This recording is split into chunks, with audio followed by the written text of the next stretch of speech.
श्री राम को लेकर जो है रघुपति राघव राजा राम को लेकर उन्होंने एक नेशनल एंथम बनाया था। नमस्कार दोस्तों, एक बार फिर से आपका स्वागत है द रोज शो न्यूज पर। देश की राजनीति में एक बार फिर नाम, विचार और विरासत को लेकर घमासान मचा हुआ है। मुद्दा है मनरेगा, लेकिन बहस सिर्फ रोजगार योजना तक सीमित नहीं रही दोस्तों, बल्कि अब बात पहुंच चुकी है महात्मा गांधी, राम, नेशनल एंथम और बीजेपी बनाम कांग्रेस की वैचारिक लड़ाई तक। मोदी सरकार ने एमजी नरेगा यानी कि महात्मा गांधी राष्ट्रीय रोजगार गारंटी अधिनियम का नाम बदलकर विकसित भारत गारंटी फॉर रोजगार एंड आजीविका मिशन यानी वीबीजी राम जी कर दिया है।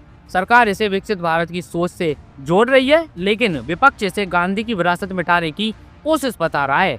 मनरेगा देश की सबसे बड़ी सामाजिक सुरक्षा योजनाओं में से एक है दोस्तों, जिसका नाम सीधे महात्मा गांधी से जुड़ा हुआ है।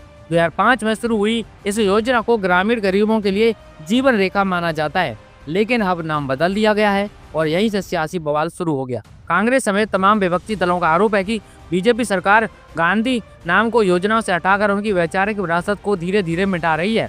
इसी विवाद के बीच दोस्तों अब दिलचस्प बात यह है कि बीजेपी सांसद और अभिनेत्री कंगना रनौत ने ऐसा बयान दे दिया जिसने आग में घी डालने का काम किया। संसद के बाहर मीडिया से बातचीत में कंगना रनौत ने कहा, मनरेगा का नाम जी राम जी कर देने से गांधी जी का अपमान कैसे हुआ? महात्मा गांधी ने रघुपति राघव राजा राम को लेकर एक नेशनल एंथम बनाया था। इससे उन्होंने पूरे देश को संगठित किया था।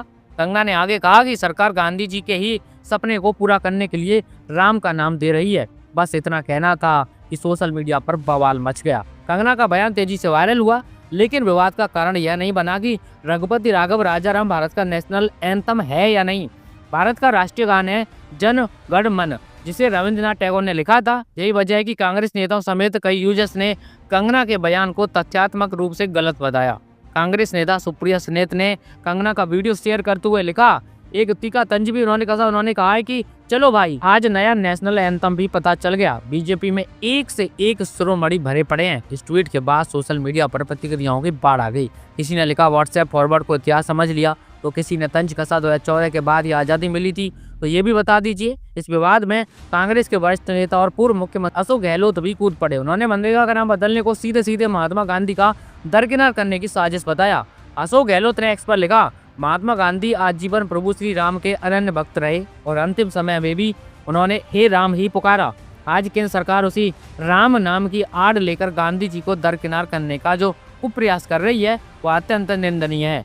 और सवाल सिर्फ दोस्तों नाम बदलने का नहीं है। सवाल यह है कि क्या योजनाओं से गांधी का नाम हटाना केवल प्रशासनिक बदलाव है या फिर एक वैचारिक संदेश? क्या राम नाम जोड़कर सरकार गांधी के सपनों को आगे बढ़ा रही है या फिर गांधी को धीरे धीरे राजनीतिक हाशिए पर धकेला जा रहा है?